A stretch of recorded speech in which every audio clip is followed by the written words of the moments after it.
Bom dia, tarde, noite, não importa onde você estiver. Já vou começar fazendo o thumbnail. Acho que assim tá bom. Hoje eu tô aqui para fazer um vídeo para vocês, né? Eu nem sei dizer onde ele vai entrar. Porque não seria bem necessariamente histórias e perrengues, né? Eu acho que ele se enquadraria mais como informações importantes, né? Eu vou pensar ainda onde eu vou pôr ele. Mas no caso, já deixa eu adiantar para vocês o conteúdo. Esse vídeo é para falar sobre dois sistemas muito importantes, querendo ou não, é importante a pessoa saber da existência dele, né? Que são os sistemas de declaração de falência, né? E também de reorganização financeira ou reorganização de dívidas, né? E pretendo explicar bem para vocês assim tudo que eu sei sobre isso. Mas antes do mais, deixa eu pedir para vocês não esquecerem de curtir, compartilhar, se inscrever no canal, ativar o sininho de notificação para receber a notificação de novos vídeos. Olha a descrição do vídeo que tem informações importantes como onde sou, etc. E também deixe comentários não só para engajar o vídeo, mas também para deixar esse canal cada vez mais na cara de todos vocês. Aproveitem os comentários para deixar sugestões que eu sempre levo em consideração na hora de criar novos conteúdos. Tendo dito isso, se desligar a luz, desculpem, né? E se eu abrir a porta de vez em quando, também desculpem. É para evitar da luz apagar. Então, deixa eu explicar para vocês. Bom, inicialmente, o que eu sei sobre essas duas coisas está ligado ao meu trabalho de intérprete. Eu já ajudei algumas pessoas a fazerem esse tipo de protocolo, né? E a primeira coisa que eu posso adiantar para vocês é que você não escolhe exatamente. Bom, entre aspas, né? Você pode até escolher desde o início tentar fazer só uma reorganização de dívidas, né? Mas caso você queira declarar falência, isso não é optativo. Você entra com a solicitação, mas quem vai decidir se vai ser aceito o seu pedido, né? Ou se você vai, ou seja, se você vai poder fazer a falência, ou se você só vai poder fazer uma reorganização financeira, né? Ou de dívidas, né? No caso, ou se você não vai poder fazer nada, quem vai decidir é o juiz. Então, a primeira coisa que é importante saber sobre isso é isso, tá ok? E esse protocolo você faz ele através de advogado, e aí você vai ter duas formas de fazer isso. A forma número um, você vai contratar um advogado de forma particular. Simplesmente você vai falar com ele vai dar o preço dele e ele vai fazer para você o serviço, né? E a segunda forma que você pode fazer é você utilizar o sistema Routeraço, né? Que é um sistema aí de suporte jurídico que tem no Japão, né? Que não deixa as coisas de graça, mas para quem tem, no caso, pessoas que se enquadram nos requisitos, ou seja, pessoas com baixa renda, consegue, no caso, utilizar o sistema que vai fazer com que os serviços legais ali, né, jurídicos, sejam feitos de forma tabelada, né? Os advogados que aceitam, eles fazem pelo sistema, então eles vão cobrar o preço de tabela, que é o preço do roteiraço, né?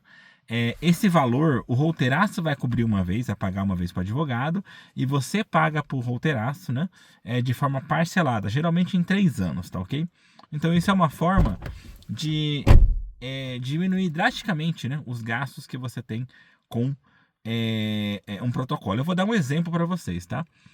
De maneira geral, quando você faz ali de acordo com quando você escutar esse vídeo, pode ter sim alterações de valores, tá? Mas de maneira geral, a média custa uns 300 e poucos mil, 320 mil mais ou menos, para você tentar fazer tanto a tentativa de declaração de falência, como também a reorganização de dívidas, tá ok? O protocolo, se não me engano, ele não tem variação de preço. Isso se você usa o sistema Routeraço.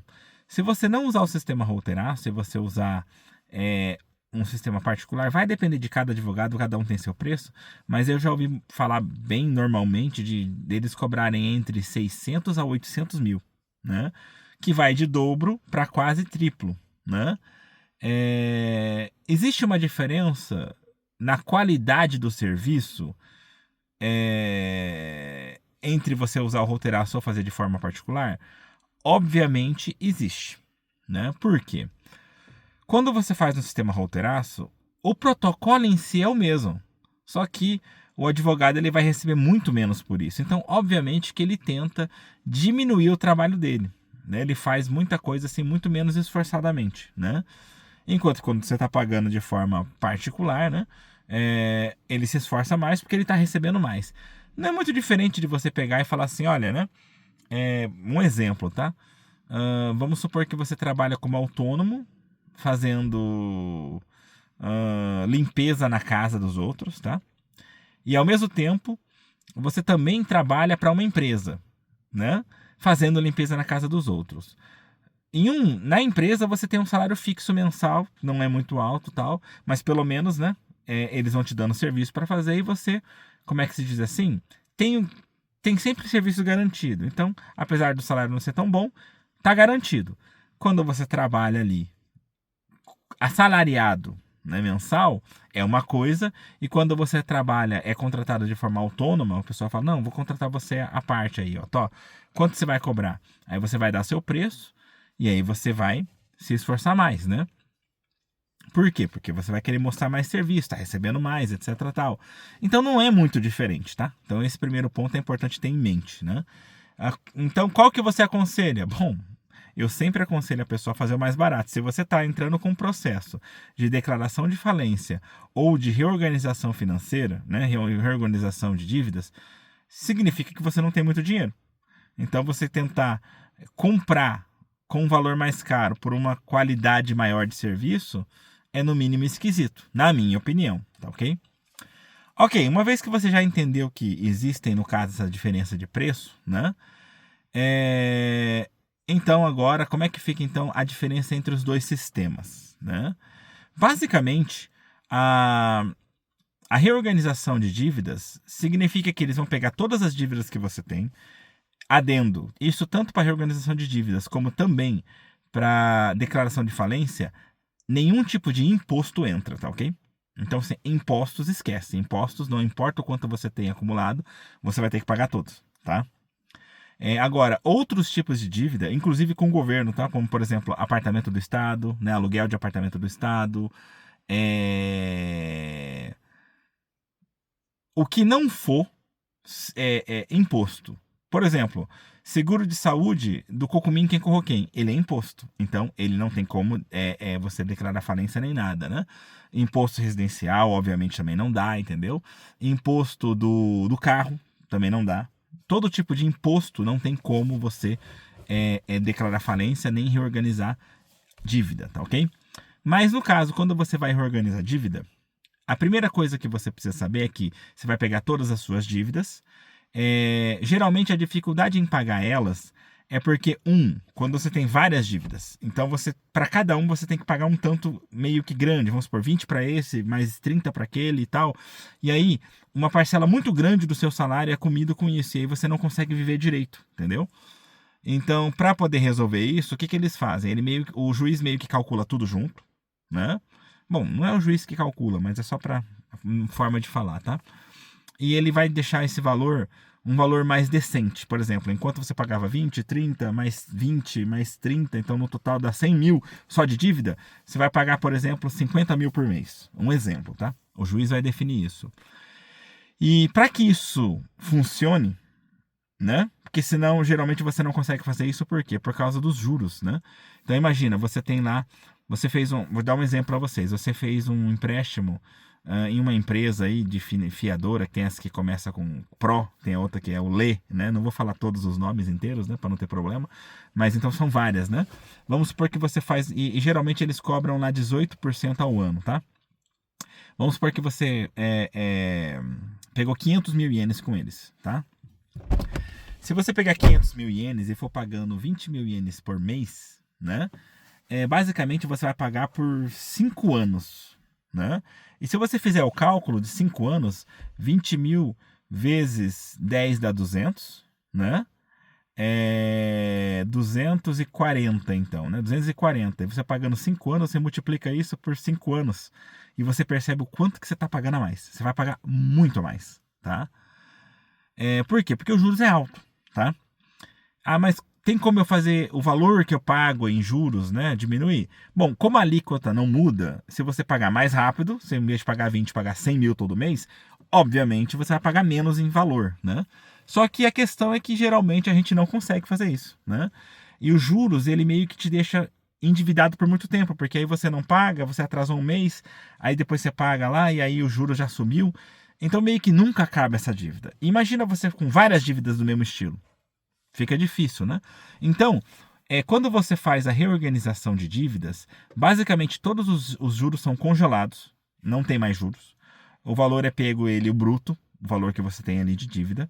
E aquilo ali é dividido geralmente por 3 anos, tá? Só que sem juros. Então, como não tem mais juros, ele consegue colocar um valor X ali para você pagar todo mês e fica bem mais leve. Você consegue ali, então, no caso, se livrar disso, tá ok? Então, essa é uma forma. Essa aí é a reorganização de dívidas. Fora isso, você tem, então, a declaração de falência, né? A declaração de falência é básico. Você não vai precisar pagar nenhuma das dívidas. Enquanto que na reorganização de dívidas, você ainda vai pagar as dívidas, né? Só vai pagar sem juros, né? Na declaração de falência, você não vai pagar mais nada. Nenhuma das dívidas, né? Inclusive, você não pode escolher, tipo, eu tenho 10 dívidas. Pô, mas esse cara aqui eu gosto dele, eu quero continuar pagando ele e vou só declarar as outras. É um grande problema isso, se for descoberto, você pode se dar muito mal. Quando você vai declarar falência ou reorganizar a dívida, você tem que fazer isso com todas, de forma justa, ok? Então, todo mundo vai se dar mal, né? É claro que você consegue ali, de repente, né, por trás dos panos, aquele lugar que aquela pessoa que você queria pagar, você pode continuar pagando ela escondidamente, né? Não é certo, mas você pode. Só que de forma legal, tecnicamente você não pode, tem que ser justo, né? Quem não recebe, todo mundo não recebe igual, tá ok? E aí então você tem essa questão, né? Desse sistema, tá? Outra coisa importante para você entender é que, bom, é o tempo que você fica com limitações de crédito, tá? Quando você faz uma reorganização de dívidas, você fica 5 anos com o nome sujo. Quando você faz uma declaração de falência, você fica 10 anos com o nome sujo, né? E muita gente comete erro nisso daqui. Então depois de 5 anos, depois de 10 anos, eu volto a ser um cara normal, posso fazer crédito, etc. Tal. Não é bem assim, tá? Para começar, a ideia de nome sujo é porque tem um local específico onde seu nome vai ser colocado ali. Ele vai ficar 5 anos ou 10, de acordo com o protocolo que você fez. Mas esse é só um dos registros, né? No Brasil a gente tem o SPC, né? Aqui no Japão são vários registros, não é um só, né? E geralmente as empresas que dão crédito, elas olham todos esses registros, né? Inclusive, por exemplo, quando você vai fazer uma tentativa de fazer uma compra de uma casa, por exemplo, eles pegam e olham, tem um registro, que é um registro que dura, se não me engano, 3 anos, né? E ali não é uma questão de SPC. Todo tipo de crédito que você tem, eles têm um registro de 3 anos ali de como é que está o seu pagamento. Então vamos supor que você tem 10 cartões de crédito, tá os 10 ali. Aí tá lá, mês 1, pago na data. Mês 2, pago na data. Mês 3, pago atrasado. Mês 4, pago na data. Então os caras têm toda ali uma ideia para ele poder ver o seu perfil e pensar se ele vai te dar crédito ou não, né? E esse daí, no caso, quando você comete alguns erros ali no pagamento, o seu nome vai ficar sujo por 3 anos, entre aspas. Mas não é porque você não pagou direito que eles não vão te emprestar. Como eu falei, aquilo serve como base. Agora, nesse outro registro, que é onde você fica ou 5 ou 10 anos, esse dali, se seu nome tiver ali, os caras já não te emprestam, entendeu? E aí que vem o pulo do gato. A pessoa pensa assim, então beleza, depois de 5, 10 anos estou livre disso. Não. Não importa se foi reorganização de dívidas ou se foi declaração de falência. Todas as empresas que entraram nesse sistema por sua causa, que você, no caso, ou reorganizou dívida ou declarou falência e não pagou, elas nunca mais te emprestam. Porque elas têm, obviamente, um registro, um histórico próprio. E ali você vai ficar marcado como pessoa na lista negra. Então você nunca mais consegue. Vamos supor que você tinha um cartão da Ion, um cartão do Rakuten e um cartão do negócio, e um cartão do Amazon. E nesses 3 cartões você declarou falência, tá? Obviamente, nesses 3 cartões você nunca mais consegue, porque eles vão deixar guardado lá, entendeu? Agora, os outros cartões que não te conhecem, depois de 5 anos, depois de 10 anos, eles vão poder analisar de novo, tá? Só que, logicamente, como você já ficou 5, 10 anos sem crédito, né? O que acontece? Você entra num outro paradoxo, que é o paradoxo da pessoa que não tem movimentação financeira. É igual, não é muito diferente daquela pessoa que nunca fez cartão de crédito, por exemplo, ou que nunca fez um financiamento. Como você nunca fez, você naquele que eu falei para vocês que é o de 3 anos, você não tá lá. Você não vai estar ali em nenhum lugar, sabe? Tipo, você não vai estar ali em nenhum lugar deles, né? Tipo, como uma pessoa que tem ali uma movimentação financeira. Aí os caras ficam com medo de confiar em você e aí você tem muita dificuldade de conseguir cartão, muita dificuldade de conseguir financiamento. Você vai ficar nisso até alguém te dar financiamento e aí você ficar um tempo pagando e a pessoa vê, aí vai ficar lá registrada e os outros conseguem ver que ele é uma pessoa que paga direito. Então, você entra nesse paradoxo, é uma coisa importante para você ter isso em mente. Então, assim, apesar de que depois de 5, 10 anos você tá ok, não significa que logo depois você consegue crédito. Depois você vai ficar um bom tempo apanhando até conseguir algum crédito para você pagar isso direito para finalmente os caras conseguir confiar em você. Outro ponto importante que muita gente comete erro mas se eu for declarar falência, por exemplo, eu tenho que ficar sem nenhum bem, eu tenho que ficar sem carro, sem nada. Não é bem assim, tá? Você pode ainda manter um carro, por exemplo. O que você não vai poder é manter esse carro se ele estiver sendo pago em parcelas. Por quê? Como eu disse, tem que ser justo. Se você vai pegar algumas dívidas ali para não pagar, esse carro também é uma dívida e aí você também vai ter que resolver o problema dele. Geralmente você vai devolver o carro, né? Tá? Eu já vi casos assim. A pessoa devolve o carro que estava financiado, aí abatem do valor da dívida, né? O que sobrou se torna aquela dívida que você teria que pagar. Essa sobra vai entrar para essa dívida que ou você vai fazer reorganização de dívidas ou vai fazer falência e aí você não paga mais ela, entendeu? Então funciona dessa forma. E se você já tiver um carro quitado, então não tem problema? Mais ou menos. Se esse carro quitado ele for razoavelmente novo, e não é questão dele parecer ou não novo, tá? Ele vai ter que ser velho. Para não ter problema, ele vai ter que ser um carro velho e feio. Olhando assim, que não está em ótimo estado. Por quê? Se ele for um carro que ele tem algum valor razoável de mercado, tecnicamente você vai ter que vender ele para quitar suas dívidas, né? O juiz vê dessa forma. Então, geralmente, se você tiver ali com mirinha, velho, vamos supor, agora a gente está em 2026, você está com mirinha 2013, né? O mirinha 2016, até 16, tipo um carro de 10 anos já, mais ou menos, né? Que você pagou barato, não adianta só ele ser velho, você tem que ter pagado barato. Você pagou 100 mil nele, você pagou 150 mil nele, ou seja, é um carro que já não tem muito valor de mercado. Provavelmente você vai poder manter ele porque você vai precisar do carro para poder se locomover. Mas eu não tenho um carro no meu nome, eu tenho um carro ali no nome do meu amigo. Ainda assim, eles verificam essas coisas, tá? Então é bom você tomar muito cuidado, né?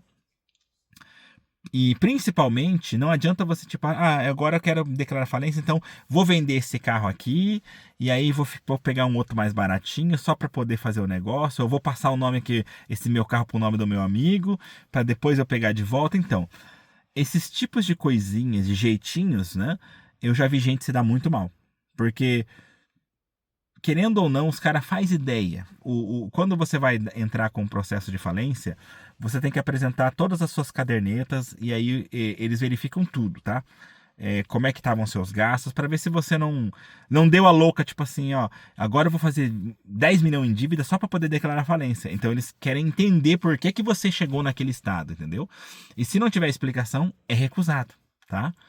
E obviamente que mesmo que você pague o valor do protocolo, se for recusado, você vai perder esse valor, você ainda vai ter que pagar, tá ok? Então, mesmo que seja pelo sistema roteiraço ou que você tenha feito particular, não tem jeito. Se você paga para ser feito o protocolo. Se ele passar ou não, é igual visto, você paga o despachante para ele fazer.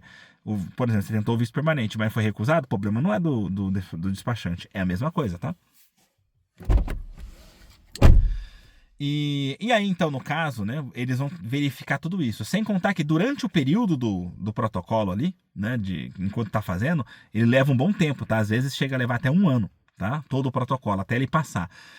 E então, nesse período também, geralmente o advogado pede para você manter tudo com recibo. Tipo assim, trazer os recibos, né? As notas, né? Tipo, você foi no mercado, fez compra, mantém a nota tudo ali. Por quê? Para você poder comprovar que você não está gastando mais do que deveria, entendeu? Vai ser tudo muito bem controlado, tá? Então, não adianta você tentar dar um de besta e tentar manter uma vida boa, né? Só por quê? Por que que eu tô falando isso? Porque, basicamente, quando você resolve entrar, finalmente você já falou com o advogado, fez as suas consultas e falou, Yosh, então bora entrar, vamos começar? Nesse momento, o advogado manda carta para todos os lugares que você deve, falando que a partir dali, ele é o responsável, ele está te representando. Então, tecnicamente, nenhuma dessas empresas entra mais em contato com você. Até então, elas ficavam te ligando, te cobrando. E, inclusive, durante um tempo, você meio que tem que meio que fazer vista grossa para elas, né? E fingir que não tá ouvindo as cobranças. Por quê? Porque fica ali uns 3 meses nisso, até o advogado pegar de vez, né? E ele fala para você, a partir daqui você para de pagar, né? E aí você tem que ainda ouvir essa reclamação toda durante uns 3 meses, aí, até que finalmente ele pega e ele se coloca como representante. A partir dali só vem para ele, né? As cobranças. Geralmente ele não recebe ligação, ele recebe só carta, né? Porque quando entra no advogado, eles sabem, as empresas sabem que não adianta ligar para o advogado para reclamar, né? Eles só mandam carta por questão formal. E aí então, você passa por isso e aí finalmente passa para o modo advogado e aí você fica livre disso. Como você fica livre disso, você já para de pagar. Como você já parou de pagar, a sua vida já fica bem mais leve. Porque se você antes pagava 100 mil, agora vai sobrar 100 mil todo mês, né? E aí que vem o ponto, você não pode pegar, então agora que eu tô com 100 mil, vou fazer viagem, vou passear. Não, você tem que manter uma vida ali estável, né? Outra coisa que o pessoal erra muito é, para mim declarar falência, tal, eu tenho que estar falido, ou seja, eu tenho que estar desempregado, sem dinheiro, sem nada. Não, quanto mais instável você tiver financeiramente, maior a probabilidade de ser recusado. Tanto como seja a reorganização financeira, como também se fosse o declaração de falência. Você tem que, na verdade, estar empregado, com um trabalho razoavelmente fixo ali, tipo, estável, com um salário médio bom. Não pode ser muito bom, porque se for muito bom, você tem que pagar simplesmente as suas dívidas. Ele tem que ser um valor que você tem dificuldade de pagar as suas dívidas. Mas caso você não tivesse dívidas para pagar, você teria uma vida boa. Por quê? Porque o juiz ele não quer que você declare falência agora e entre numa vida que você vai declarar falência de novo. Então ele quer ver que você realmente está pronto para não cometer o mesmo erro. Então é importante também você ter isso em mente, tá ok? E agora eu vou falar do ponto mais chato de tudo isso, tá ok? Que é o quê? Fiador, né? Eu falo para todo mundo, nunca seja fiador de ninguém, nunca, né? Recentemente eu fui fiador de uma pessoa, eu não vou falar de quem, mas eu fui fiador de uma pessoa e eu me dei bem mal nisso, porque recentemente essa pessoa veio conversar comigo e nem veio conversar para me avisar, porque foi até uma sacanagem da pessoa, sabe? A pessoa, como eu sou o fiador, então toda vez que a pessoa atrasa tal, além da própria pessoa ficar recebendo ligação e carta, eles também ligam para mim e mandam carta para mim. Por quê? Se ele não paga, eu tenho que pagar. Se essa pessoa não paga, eu sou obrigado a pagar. Isso é o fiador. O fiador é a pior coisa que existe nesse mundo, porque você empresta o seu nome para aumentar a probabilidade dessa pessoa conseguir um financiamento de alguma coisa, seja de um carro, seja de qualquer coisa, tá? Então você está sendo fiador dela, você está garantindo ela. E se ela não paga, automaticamente você tem que pagar. Vou te dar um exemplo bem fácil de entender. Digamos que uma pessoa comprou um carro e ela não pagou desde a primeira parcela, e a partir da primeira parcela até a última você pagou todas. Você não tem direito a esse carro. O fiador não tem direito ao carro.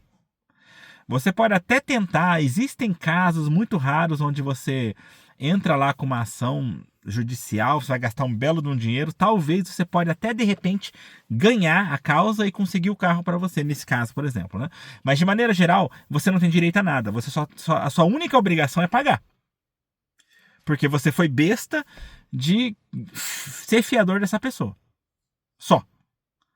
Você não tem direito a nada, né? E aí, por que eu tô dando essa explicação nesse momento? Quando a pessoa ela entra com ou reorganização financeira, né? Reorganização de dívidas, ou com como é que fala? Com declaração de falência, se você tiver fiador, o fiador vai tomar. Vai tomar. Se você tiver fiador, eles vão cobrar o fiador. eles não precisam de você. Se você não paga, eles vão cobrar o fiador, vão entrar em cima do fiador. Ah, mas o fiador não tem como fugir? O fiador também teria que entrar com pedido de falência ou de reorganização de dívidas para poder escapar disso, entre aspas, né? Porque ele se responsabiliza se você não paga. Então, não importa se você declarou falência, você não vai pagar, mas eles vão cobrar o fiador. Você se dá mal, né? Então, assim, é muito importante você tomar cuidado com isso, porque muitas vezes a pessoa ela pode ser o mais confiável que seja. Eu falo para as pessoas, não é uma questão de você confiar ou não na pessoa. É uma questão que não tem como você confiar na vida. Ela pode morrer. E se ela morrer, ela não paga. E se ela não pagar, você paga. E pronto. Entendeu? É assim que funciona. Então, o sistema de fiador é a pior coisa que existe. Eu não aconselho ninguém ser fiador de ninguém. Nem mesmo de família. Porque, no final das contas, não interessa se é família ou não. Quando alguém não paga, você vai ter que pagar. Você acaba destruindo o seu laço familiar por causa disso, entendeu? Então é muito importante você tomar muito cuidado com isso, tá? E bom, como eu falei para vocês, né? Se você não paga, se a pessoa vai lá e declara falência, se aquelas dívidas que tinham fiador, todas elas vão ser cobradas. Então você tem que tomar cuidado, como por exemplo, vou declarar falência. Eu vou declarar falência dessas 10 dívidas que eu tenho. Mas em todas essas 10 dívidas, a sua esposa é fiadora. Nesse caso, ou ela também declara falência junto, ou simplesmente as dívidas vão para ela. Você declara falência, escapa, ela não, entendeu? E aí você se ferra também. Uma última coisa também que é importante falar é que as declarações de falência e reorganização de dívidas, elas são uma coisa totalmente individual. Então, por exemplo, né? Você tinha várias dívidas, declarou falência e agora você não tem mais nada, né? Você está preso 10 anos, não vai conseguir mais financiamento de maneira geral, né? E para sempre com todos aqueles que você não honrou, né? Então, como é que você vive a partir dali? Provavelmente, se você for casado, você vai começar a tentar viver a partir dos créditos da sua esposa. Ela ainda vai conseguir crédito, né? Às vezes, pode ser que alguma empresa, por causa de alguma compartilhamento de dados que você já tenha feito com eles, né? Saibam da existência da sua esposa e aí eles não aceitem. Por exemplo, você tinha um cartão Ion, você tinha um cartão da esposa também, que é um cartão família. Então você tinha já dado os dados dela para eles, né? Como dados de carteira de motorista também, etc. tal. E então eles já têm os dados dela, ela tem uma ficha com eles lá. Aí você declarou falência, então você perdeu o seu cartão. Automaticamente ela também perdeu o dela, porque era um cartão família, o cartão era por causa de você, né? Não era particular dela. E agora ela vai tentar tirar um cartão para ela. Nesse caso, é bem provável que eles vão recusar. E se ela já tinha desde o início um cartão particular dela, na Ion, e eu declarei falência na Ion, provavelmente ela não vai sofrer nenhuma consequência, porque aí ela já tinha o cartão, né? Em algum momento, sabe-se lá por quê, sem explicação, o limite dela pode ser diminuído e tal, né? Porque, como eu falei para vocês, se eles têm ali informação, eles podem... Porque eles não são obrigados a te dar crédito. Eles podem simplesmente no ano que vem, na renovação, pegar e, diminuir o crédito lá embaixo, né? Ou, de repente, mantém o cartão com 300 mil de crédito normal, mas o crédito de parcelamento eles deixam 0, por exemplo, né? Então, tudo isso pode acontecer, tá ok?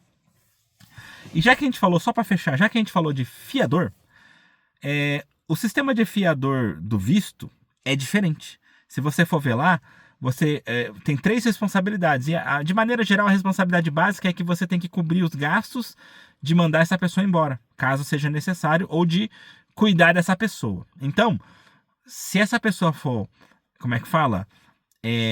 Deportada, talvez pode sobrar para você que é fiador dela, tá ok? Mas eu acho que de maneira geral o que eu tenho para falar para vocês é isso. Espero que esse vídeo tenha sido interessante para vocês. Não esqueçam de curtir, compartilhar, se inscrever no canal, ativar o sininho de notificação para receber a notificação dos novos vídeos. Olha na descrição do vídeo, tem informações importantes como onde sou, tal. E também deixe comentários, não só para engajar o vídeo, mas também para deixar esse canal cada vez mais na cara de todos vocês. Aproveite os comentários para deixar sugestões que eu sempre levo em consideração na hora de criar novos conteúdos. Tendo dito isso, antes de fechar aqui, deixa eu só falar para vocês, olha, se vocês tiverem interesse nesse tipo de coisa, tecnicamente tem sempre que fazer uma consulta com o advogado, tá? tá? Nenhum intérprete pode ficar dando explicação sobre esse tipo de coisa, porque isso fere a lei de advogados. Então, tecnicamente, você pode falar com o intérprete que ele vai te levar para um advogado, ele deveria fazer isso para você consultar diretamente com ele, tá ok? A gente se vê então aí pelos caminhos da vida. No mais é só. Tchau!